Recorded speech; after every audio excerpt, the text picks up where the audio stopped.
Good afternoon, ladies and gentlemen. Welcome back to the Shadpw and Son Show, and welcome back to another game review. I know it's a day late, but yesterday was really kind of hectic for us. Today I'm going to be talking about Villains and Vigilantes 2.1.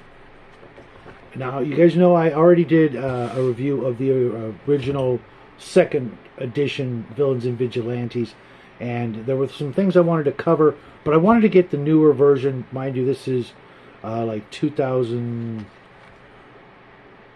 What was it? Jeez. Was it 2001?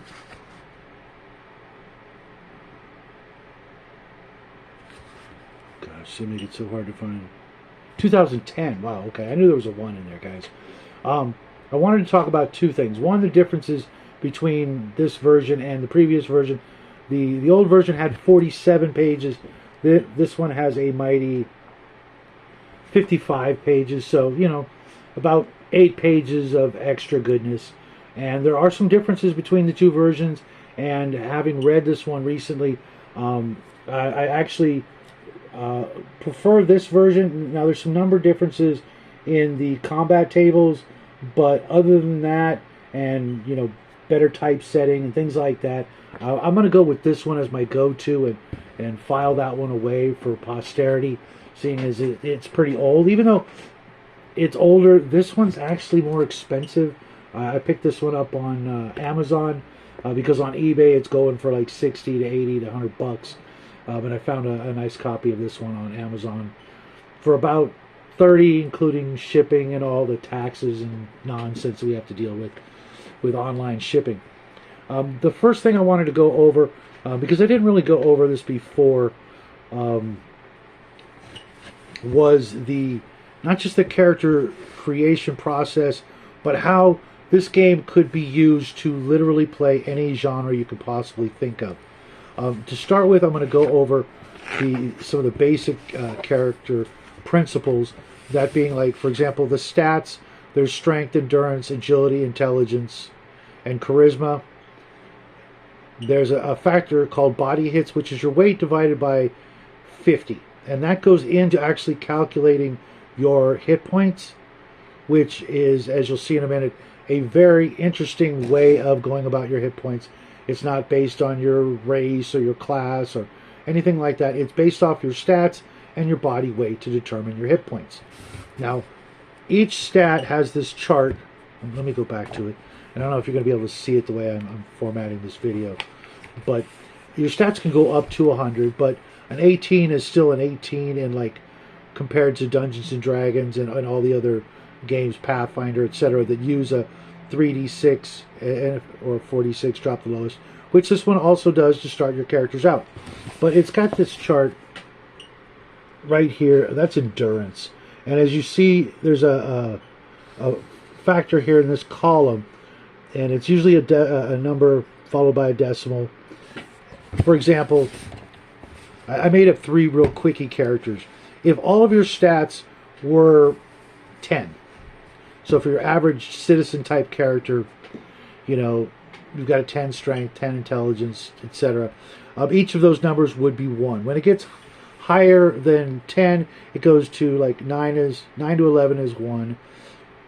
These are your basic hit modifiers, these numbers. At 12 to 14, it's 1.4. 15, it's 1.8. 18, it's 2.2. But then when you get up to 90 plus, it's 2.9. And you're going to multiply these basic hit point modifiers by each other.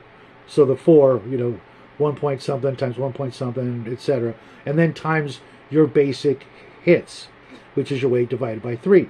So this character with 10 in all of his stats, weighing 150 points, has 3 hit points. And then there's a factor called your carrying capacity that's also derived from your strength and endurance, and half your weight will determine how much you could carry. This individual can carry, I think, 150 pounds, and your carrying capacity determines how much hand-to-hand damage you do.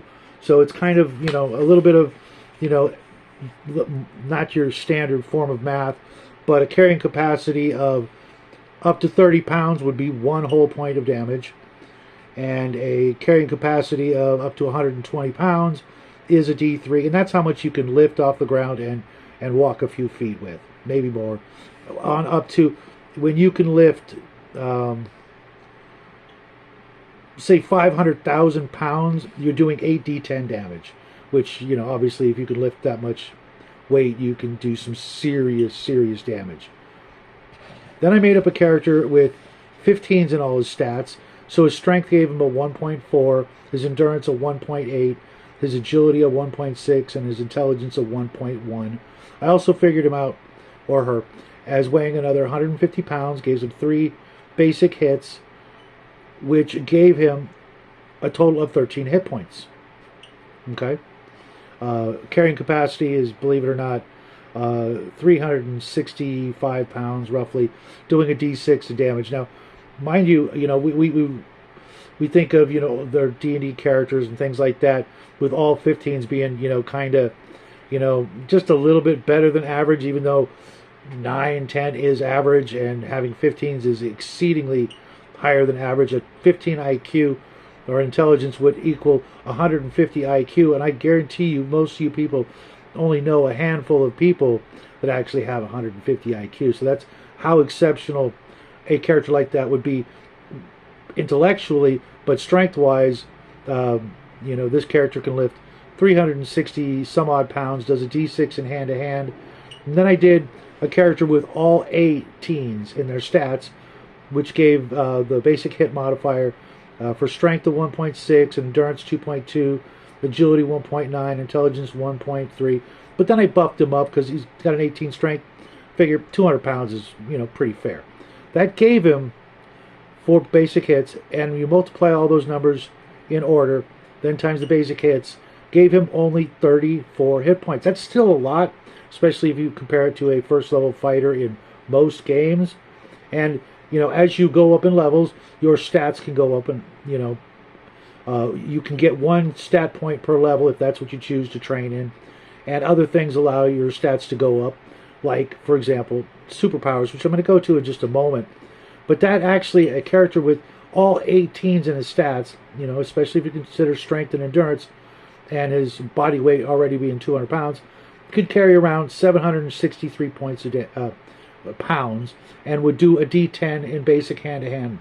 Now, the cool thing about this hand-to-hand and carrying capacity is your basic hand-to-hand damage gets added to the weapon of choice. So, like if you're using a sword and it does a d8, you do a d8 plus a d10 for your damage.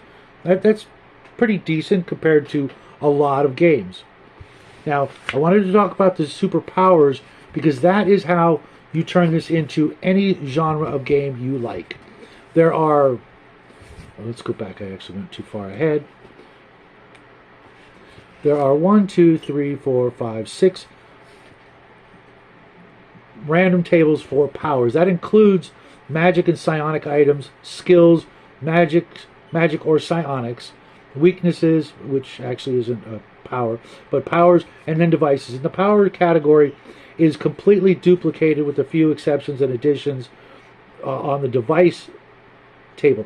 So if you got armor from a power, you've got, you know, not Iron Man, but Thing or the Rhino's type of built-in body armor. Whereas if you rolled up it as a device, it could be more like the Black Knight or Iron Man's armor. The same thing with energy blasts or, you know, force field or flight, whatever it is in the first 2 categories. Those powers can be achieved through you know, superpowers, mutations, whatever, or devices that the character built and designed himself, or found or came across. Same thing with the magic items or psionic items. The same powers are duplicated over there. So those powers could, you know, come from different sources. Amongst those powers are heightened stats on all the categories. There's 2 kinds, type A and type B. Type A gives you 2d10 added to that stat, like strength or intelligence or charisma, whereas type B gives you 3d10. So you could literally have, you know, 3d10 plus 3d6 as your, you know, basic starting strength, endurance, intelligence, agility, even charisma. But then there's a skill category, which only gives the stat bonuses in the A category, so 2d10, and it also has things like heightened attack, heightened intelligence, heightened expertise, heightened senses, natural weaponry, pet, speed bonus, weakness detection, and willpower. And those all pretty much are how they sound. Then in the magic category, you have astral projection, like Doctor Strange, flight, like a million magical characters, heightened charisma, heightened intelligence, and these are in the B category, so 3d10.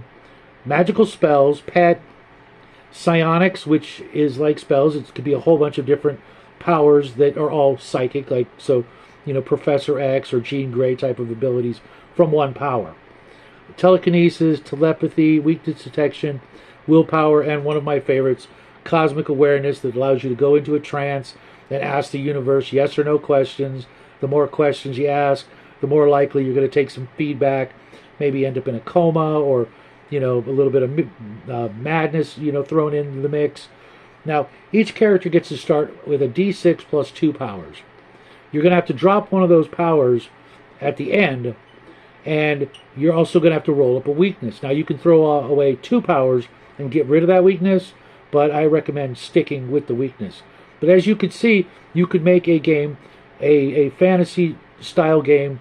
You want to play Conan and a wizard, etc., and you just limit the actual abilities you can use on the magic or psionic items, the skills, and the magic or psionic abilities.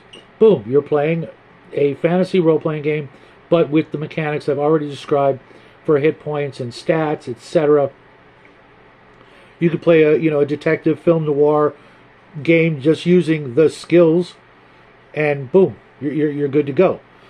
Everything is fairly realistic, to modern times when it comes to all of the regular skills and vehicles and abilities that your characters might have and the situations they might get into. There's a section for animals. If you're going to bump into a lion or a T-Rex or a dragon, all that stuff's in here, as well as a huge section on law and order and crimes, because you're supposed to be running a superhero.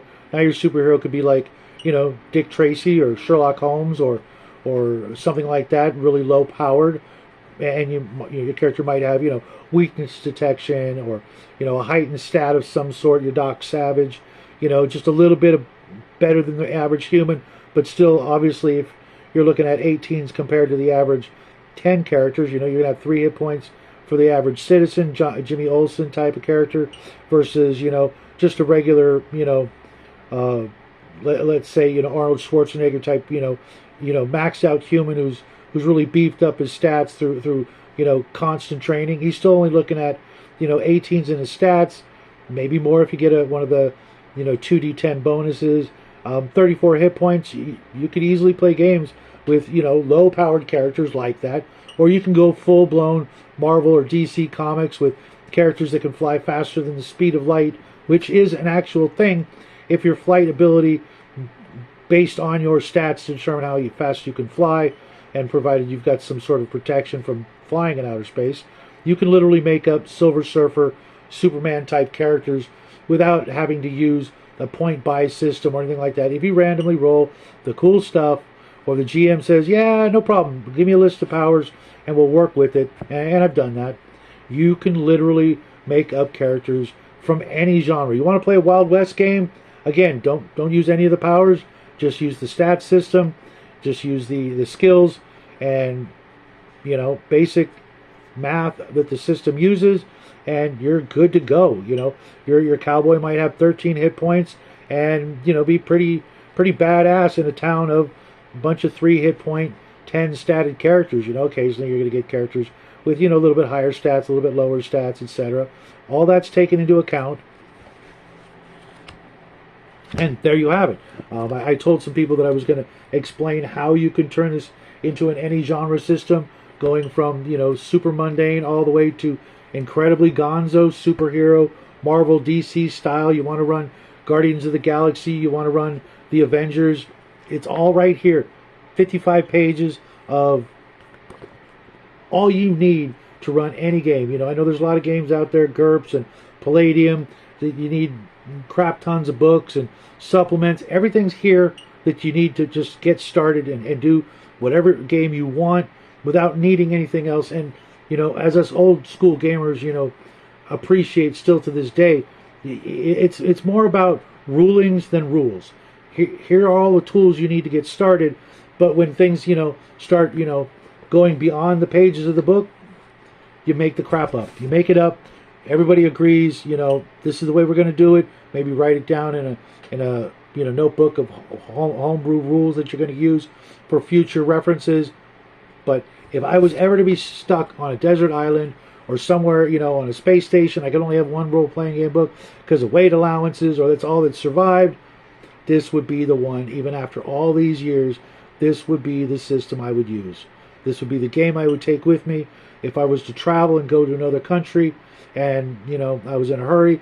My bug-out bag guarantees going to have a copy of this in there, and a set of dice, of course, because you never know when you're going to need to make a saving throw. But this would be all I would need. And, I'm still going to have my gargantuan collection of books.